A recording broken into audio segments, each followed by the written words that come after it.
In today's video, we are looking at the most affordable fountain pen from the brand Nahvalur. It is this. This is the Triad. I've reviewed a number of Nahvalur fountain pens over the last few years with mixed feelings, but this one, for me, this is the biggest surprise of them all. So please like and subscribe and hit the notifications button, and also please consider becoming a member of this channel. I have multiple tiers now with different rewards and things like that.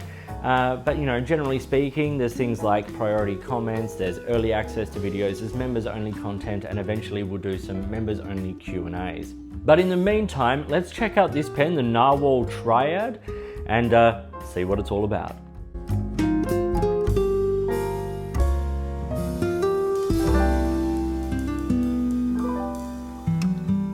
And we'll start with how the pen comes packaged. It comes in a simple cardboard box like this.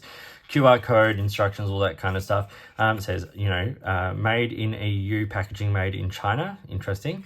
And then it just was hanging on a rack at one of my local stationery stores. I'd never seen it in person. When I saw it, I was like, this might be an interesting one to show. So yeah, simple.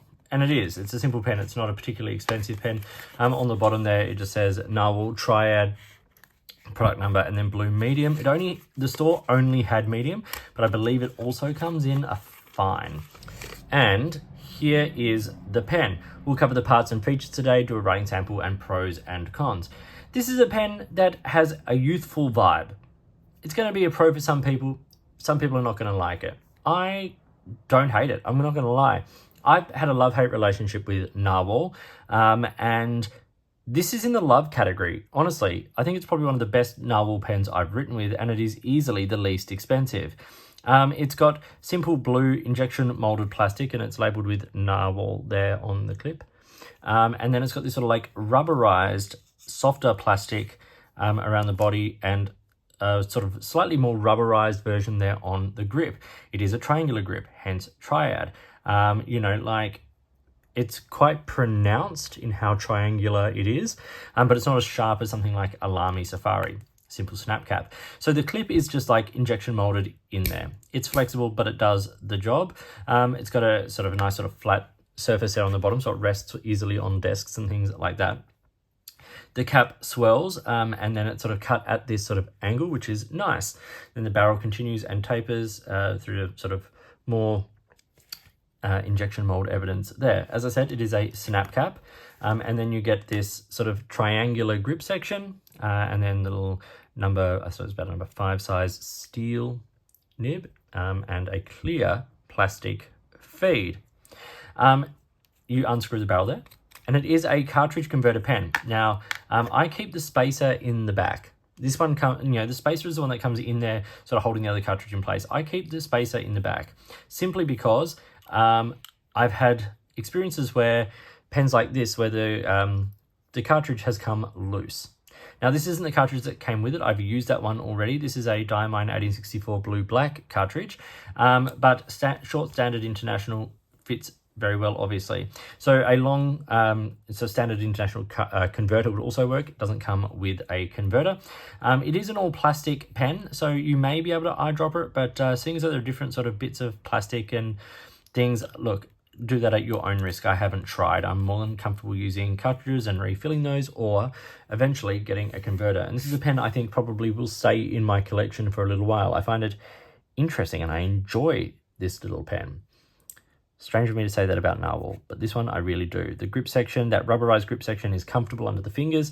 It's a small nib, but it's very easy. This is a nice pen for, you know, if you want to have something that's not super expensive that you can put in your bag and not worry about it, or in a pencil case, or if you want to penable someone, if you're, you know, a younger person in your life is looking at a fountain pen, this is a decent option.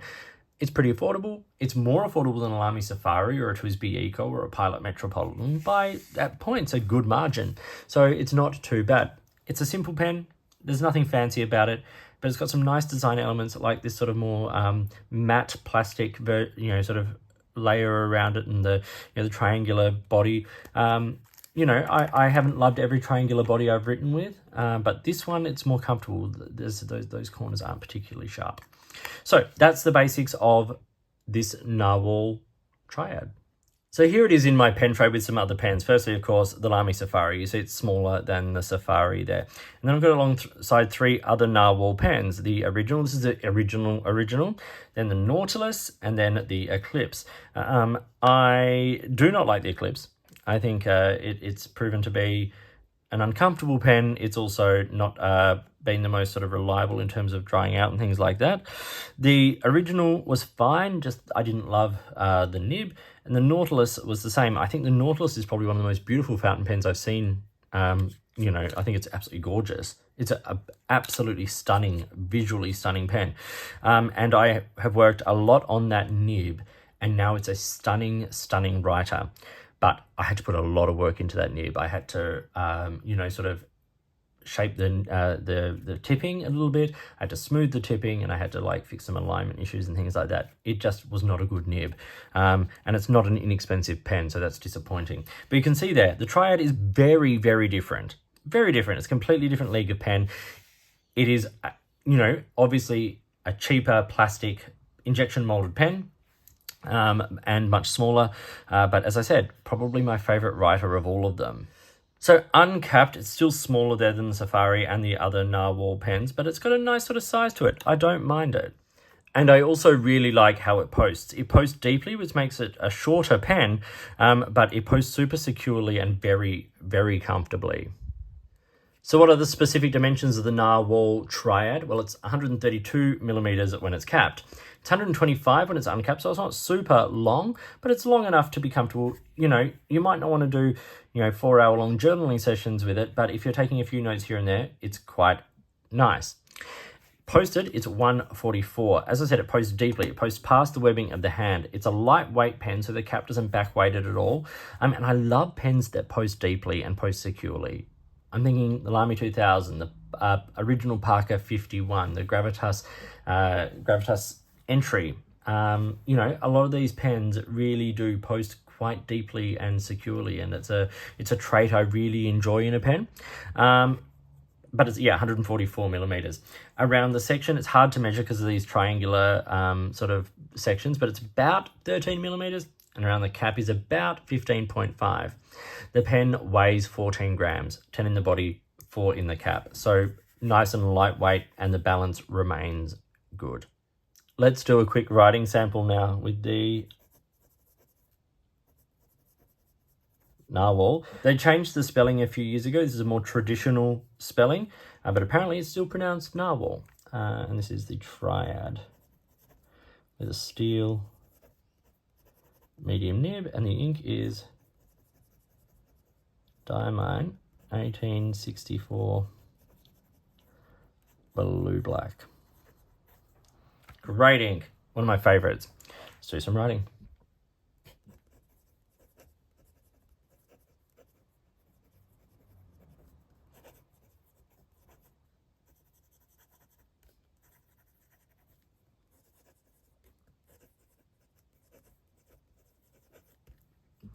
This is remarkably smooth. I've been using this pen now, well, I used the blue cartridge that came with it, and I've been using this one for a while, and it's really, really nice.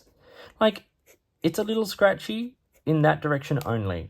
Everything else, gorgeous.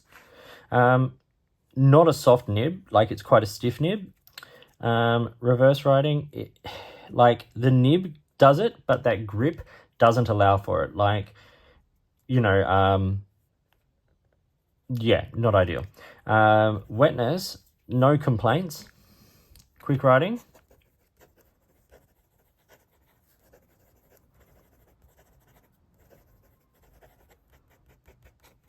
It's just so nice and reliable, and it's everything I've wanted every Narwhal pen to be. Genuinely, every Narwhal pen I've had, the nib has either been rough or too feedbacky or draggy or inconsistent in how it writes. This little nib on this little $35 pen, $35 Australian I should say, just writes beautifully and reliably. And if you're wanting to get someone a first fountain pen, or you know, if you've got someone in your life that uses pens and, you know, think this might be fun for them, you're going to get something that writes well. consistently, reliably. And that's what you want to enable someone. That's what you want, particularly for like a first fountain pen. You don't want a pen that isn't going to write. No matter how beautiful the pen is, if it doesn't write, that person is not going to continue in this hobby or find more of interest in this hobby. You want a pen that writes well, that writes consistently and smoothly, and this one remarkably does. It is fantastic. Okay, let's talk business. The Nahvalur Triad, as I said, costs $35 Australian. In Australia, a Lamy Safari costs about $50 Australian, a TWSBI Eco starting at about $55, Pilot Metropolitan around $53 for a starting point. The Kakuno is a little cheaper if you get the basic version. The Kakuno starts at about $27 and goes up to about $36 depending on the versions you get. So this sits in that same realm as the Kakuno. Is it as good a pen as the Kakuno? It's got things in its favor. It's got things that aren't quite up to scratch with the Kakuno. Like the nibs on the Kakuno, particularly that extra fine, in my opinion, are just glorious. But this pen has a lot going for it. I enjoy this pen a lot, and at $35, I think it's a fantastic pen. Especially, as I said, in comparison to something like the Nautilus, which was a troublesome writer and cost, what, 5 times the price of this guy? So this is a good buy. So what are my pros and cons? Okay, cons. It doesn't come with a converter. Yes, that's a bug of mine. A $35 pen not coming with a converter is verging on not great. The triangular grip section, not going to be for everyone. Like that, hands down. And same as the youthful vibe of the pen. Like, it's bright. It's got like sort of different kinds of plastic, and it's got a weird shape and all that. It's going to be for some people, it's not going to be for others. Another issue I have is the finishing. You can see all these little like injection molding tags, you know, like even on the section there's one.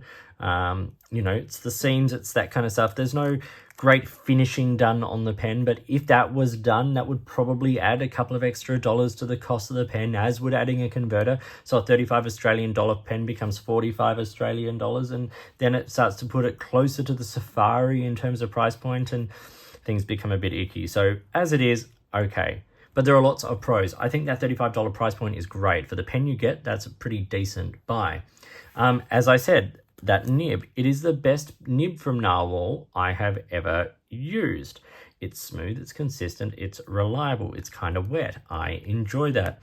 I like the fact that it's standard international. So as I said, I've got a short cartridge here from Diamine, 1864 blue black, just a standard Diamine cartridge. Great. Doesn't mean you're tied into one particular brand. Like if you buy the Rytec pen, or if you buy, you know, a lot of those sort of Chinese made fountain pens, you need a particular converter or cartridge. Lamy the same, Pilot the same. This is standard international. It's great. So all your Diamine, Monteverde, Kaweco, etc. brands of cartridges will fit in this. The other thing I really like is the size and weight. It's lightweight, but it doesn't feel flimsy, and it's a nice enough size. It's comfortable in the hand. It's got a comfortable girth and length. It feels nice. It doesn't feel like small or insignificant like some pens designed for young writers can be. So it's nice. And as I said, first and foremost, it just writes super well. So as I said, super affordable, a real player in this sub $50 Australian dollar landscape, and just a really great writer, one that I'm really enjoying. So thank you for watching. As I said, like, subscribe, and consider becoming a member of this channel. In the meantime, enjoy your pens, enjoy writing, and I'll talk to you soon.